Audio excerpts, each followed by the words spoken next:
It's been a while since I've unpacked a box, but we are on number 8. I've changed around a lot of the shelving and such. Should I be shooting that? Should I be showing you where all this is going? Probably not. It's really not as interesting to anybody as it is to me, I'm sure.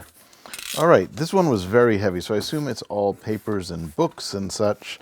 And indeed, here we go.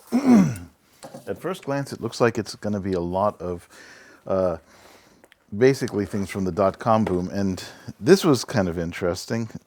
See the date on there. It is 2000.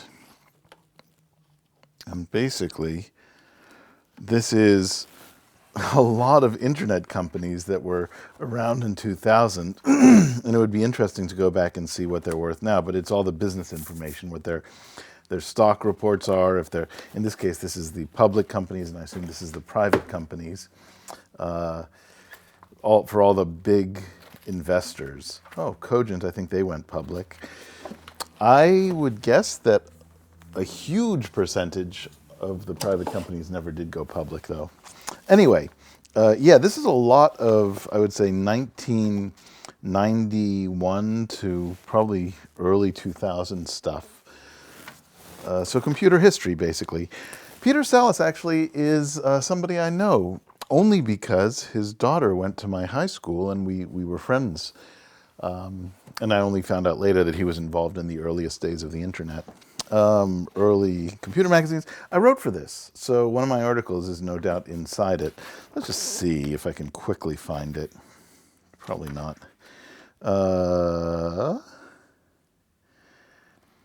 This might have been the ones from before I started writing for them, but I do recognize some of these names, like Kevin Savitz. He wrote a book that I reviewed for Slashdot. More magazines.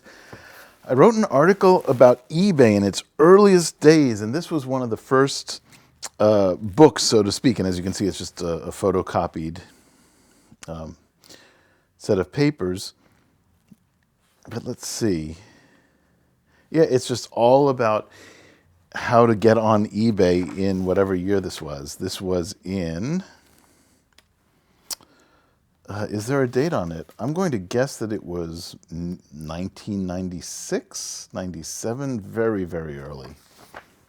All right. Yeah. Computer books. I think it's all computer books, honestly, and I don't want to go into every single thing. A lot of them are obviously early and interesting to computer historians, so maybe I should slow down a little bit. Apple computer stuff. More dot-com period stuff. Another book by Peter Salas. This is a good one. This is actually the history of the internet with a foreword by Vinton Cerf, who I've spoken with many times as a Turing Award recipient. This was an article. I was very involved in the anti-spam movement for a while, and David Sorkin was an academic and an attorney who was involved in it as well. He wrote some very interesting stuff. We lost that war, simply put. Novel about the dot-com era. Good old Gil Amelio, who had a very publicly difficult time at Apple. Book about Apple, probably like 97-ish or so. I worked at MacWeek magazine, I should explain. And before that, I worked at ZiffNet Mac, which was doing online reviews for eWorld and CompuServe. And I started doing that in 93. I was a freelance writer for a while, and then I became an editor at MacWeek, I think in 95, 96, until 97. So that was my period. And then I was in public relations, high-tech public relations, until pretty much until 2001. 2001, 2002. So I was right there in the dot-com era. Tara Culshane is a friend. This might be signed. More Tara Cal. Peter Kent. Excuse me.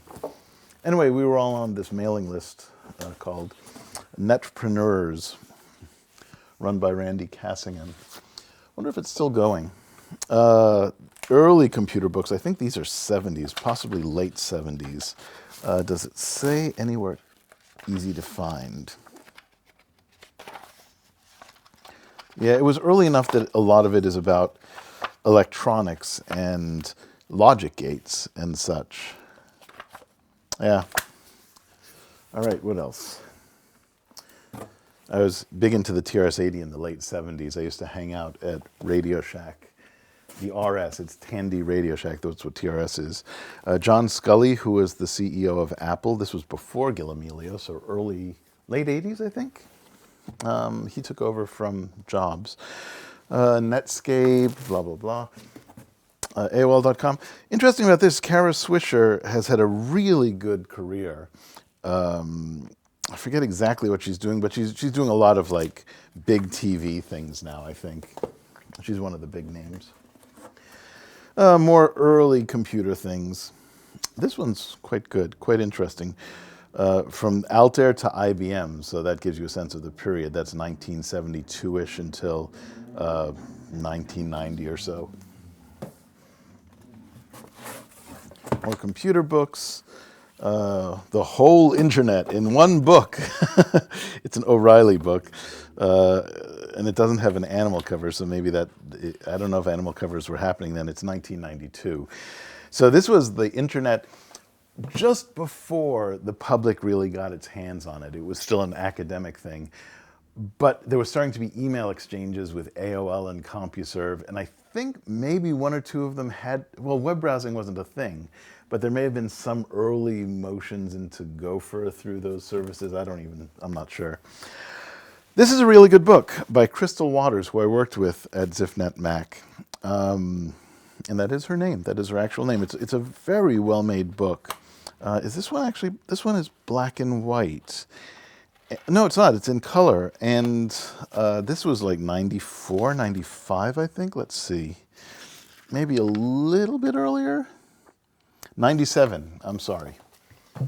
But yeah, she's a good friend of, I believe, of Linda Weinman, who started lynda.com, who eventually, and to this day, pays a lot of my money through royalties.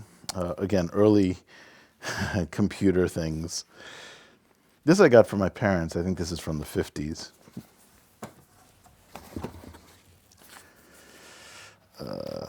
Let's see. Yep, that's early 80s probably. Computer story, a computer history of 1995. So this was before the dot-com boom, but already there was big investment in Silicon Valley. John Katz's book on geeks. Yeah, that's it. Lots of computer history. Not much else, but I like that stuff.